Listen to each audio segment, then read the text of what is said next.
সবাইকে স্বাগতম। আজকে আমরা একটা মানে খুবই গুরুত্বপূর্ণ একটা টপিকস নিয়ে একটু আলোচনা করতে চাই।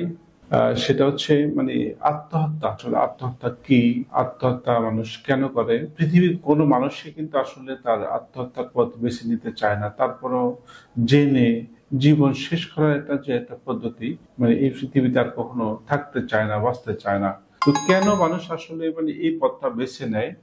গুরুত্বপূর্ণ একটা টপিকস। সারা পৃথিবী জুড়েই আত্মহত্যা পরিমাণটা ভয়ঙ্কর, এবং রিসেন্ট ডেজ বর্তমান সময়ে এই আত্মহত্যার পরিমাণটা আরো বেশি মারাত্মক আকার ধারণ করছে। নিজের জীবনটাকে বিচ্ছিন্ন করা একটা বিপজ্জনক, এবং মনস্তাত্ত্বিক ভাবে সে যখন হেরে যায় তখন মানুষ এই আত্মহত্যাটা করে। এই আত্মহত্যাটা মানুষ কেন করে? আত্মহত্যা মানুষ বিভিন্ন কারণে আসলে আত্মহত্যা করতে পারে। সে যদি ডিপ্রেশনে ভোগে, বিষণ্ণতা যদি ভোগে, তাহলে সে আত্মহত্যা করতে পারে। ফাইন্যান্সিয়াল সিভিয়ার ক্রাইসিস যখন সে পড়ে, তখন আসলে সে আত্মহত্যা করে। তারপর সোশ্যাল যখন বড় রকম স্টিগমাটাইজড যখন হয়, তখন সে আত্মহত্যা করে।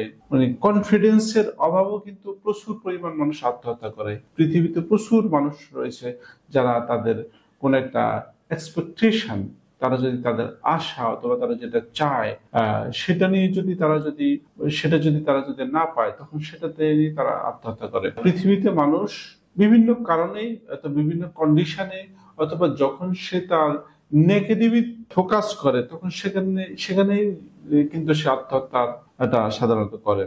এটা ছাড়াও বিভিন্ন সাইকোলজিক্যাল বিভিন্ন ডিসঅর্ডার আছে, যেমন drug induced substance misuse patient যারা আছে, তারাও কিন্তু বিভিন্ন কারণে একটা সময় তাদের মেন্টাল রিটার্ডেশন, সাইকোলজিক্যাল ডিস্টারবেন্সের কারণে কিন্তু তারা কিন্তু আত্মহত্যা করতে পারে।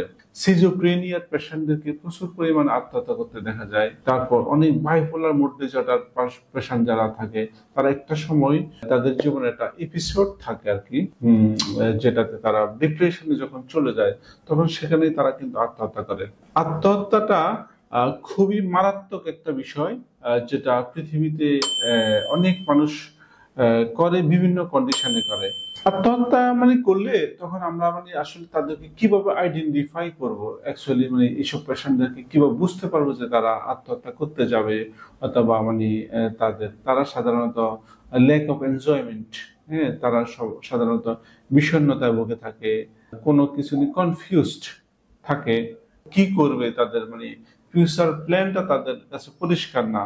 তখন তারা দেখা যায় যে কি বিভিন্ন রকম কনফিউশনে ভুগে আর কি, হ্যাঁ, সুইসাইড করার আগে। তো আমরা যেটা করতে পারি, অথবা আমাদের জন্য যে বিষয়গুলো করা আছে, সেটা হচ্ছে যখন কোনো মানুষ যখন আত্মহত্যা করতে যাবে অথবা যায়, আত্মহত্যা তখনই করতে যায় যখন আমরা দেখবো যে কি সে একা একা নিজকে গুটিয়ে ফেলে, ঘরের ভিতরে নিজেকে দরজা আটকায় রাখে, নিজে নিজে দেখা যায় অনেক সময় অন্য কোথায় যখন সে সময় কাটায়। তো এইসব সিমটম গুলা সাধারণত তাদের দেখা দেয়।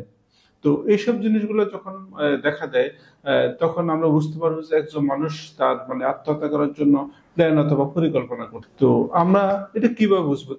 তাকে মেন্টাল স্টেট এক্সামিনেশন করে, অথবা তার মিনি মেন্টাল স্টেট এক্সামিনেশন করে কিন্তু আমরা তার আত্মহত্যা জিনিসটা আমরা বুঝতে পারবো। এটা আমরা যে অবশ্যই যখন কোন একটা মানুষ যখন এরকম কন্ডিশনে আসে, তখন অবশ্যই তাকে কি করতে হবে?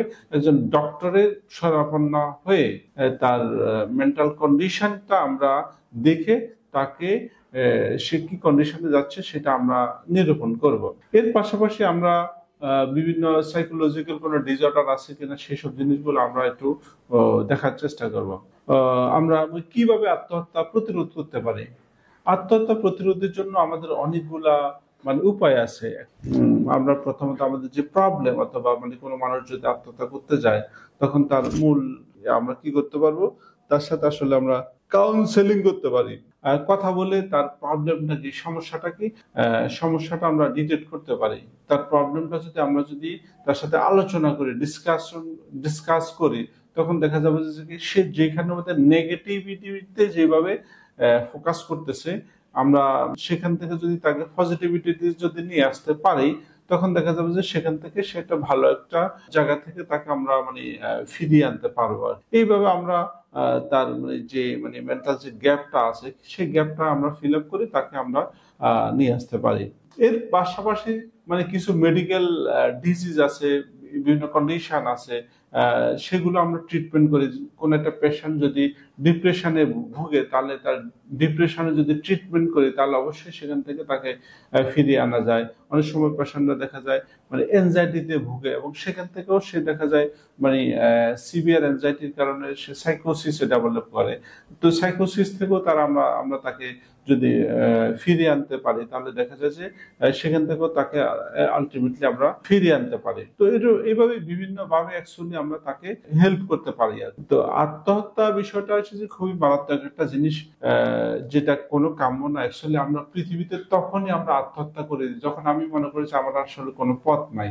আসলে পৃথিবীতে যেটা আছে আর কি, পৃথিবীতে প্রত্যেকটা জিনিসেরই দুইটা অংশ থাকে, একটা হচ্ছে পজিটিভিটি আর একটা নেগেটিভিটি।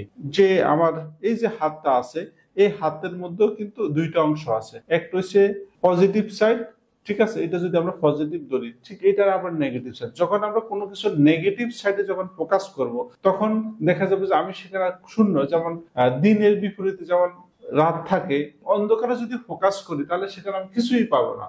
কিন্তু এর বিপরীতে আর একটা অংশ আছে। তাহলে আমরা যখনই কোনো জিনিস থিঙ্ক করব, চিন্তা করব যে আমার মনে এখানে শেষ, ঠিক এর বিপরীতে আর একটা অংশ আছে, সেখানে যদি আমরা ফোকাস করি তাহলে দেখা যাবে সেখান থেকে আমরা কিন্তু নিজেকে বের করে আনা সম্ভব, অথবা যে কোনো মানুষকে সেখান থেকে বের করে নিয়ে আসা সম্ভব, অথবা যে কোনো মানুষ সেখান থেকে বের হয়ে আসতে পারে। আমরা যখনই আমরা আত্মহত্যা করার জন্য যখনই কোনো মানুষ যখন এটা প্ল্যান অথবা পরিকল্পনা যখন করবে তখন অবশ্যই তাকে দুইটা জিনিস মাথায় রাখতে হবে, যে পৃথিবীর যে কোনো জিনিসেরই পজিটিভ এবং নেগেটিভ দুইটা জিনিস থাকে। আমরা যখনই নেগেটিভিটিতে যখন ফোকাস করব তখন আমরা আসলে কিছুই পাবো না এবং সেখান থেকে তখন পরিত্রাণ পাবো না। আর ঠিক এটা উল্টা আরেকটা একটা জিনিস আছে, সেটা হচ্ছে পজিটিভিটি। তার আমাদের ফোকাসটা হলো পৃথিবীর মধ্যে সবচেয়ে গুরুত্বপূর্ণ। আমি যেখানেই থাকি সে অবস্থান থেকে আমি আসলে কিসে ফোকাসটা করতেছি, দ্যাট ইজ ইম্পর্টেন্ট। এই জন্যই দেখা যায় পৃথিবীর অনেক সাকসেসফুল পার্সন যারা আছে তারাও কিন্তু সুইসাইড করতেছে, একটাই কারণ ওই মুভমেন্টে ওই ওই সময় সেই মানুষটা তখন নেগেটিভিটিতে ফোকাস করতেছে, that is why he or she is going to be suicide. কিন্তু সে একই সময় যদি তার পজিটিভিটিতে যদি ফোকাস করে তাহলে দেখা যাবে যে তার জন্য অনেক সারা পৃথিবীটা কিন্তু ওপেন, হাজার হাজার মানুষ তার জন্য হেল্প করার জন্য অপেক্ষা করতেছে, বসে আছে। কিন্তু সেটাতে কিন্তু সে ফোকাস করছে না, সে শুধু তার নেগেটিভিটিতে ফোকাস করতেছে। তো তাহলে আমরা যখন যে অবস্থায় থাকি সে অবস্থায় আমরা অবশ্যই পজিটিভিটিতে ফোকাস করব, তাহলে দেখা যাবে যে কি, এবং যখন কোন একটা মানুষ যখন এরকম কন্ডিশনে যাবে তখন অবশ্যই তার সাথে কাউন্সিলিং করে তার মনের ভিতরে যে একটা পার্ট আছে সেটাকে আমরা বের করে নিয়ে আসতে পারি এবং তাকে যদি সঠিকভাবে পথ দেখাইতে পারি তখন অবশ্যই তার জীবনের সে একটা ভালো একটা অংশের মধ্যে ফোকাস করে সেখান থেকে সে বের হয়ে আসতে পারবে। এর পাশাপাশি আমরা যেটা করবো সেটা হচ্ছে অনেক পেশেন্ট থাকে অথবা অনেক মানুষ থাকে যারা রিয়েলি বিভিন্ন মেডিকেল কন্ডিশনের মধ্যে তাদেরও আমরা সেই জিনিসটা ডিটেক্ট করে তাদের যদি সঠিকভাবে ট্রিটমেন্ট করে যদি রিহ্যাবিলিটেশন করতে পারি তাহলে সেখান থেকেও তাদেরকে সুইসাইড থেকে প্রিভেনশন করা সম্ভব। ধন্যবাদ।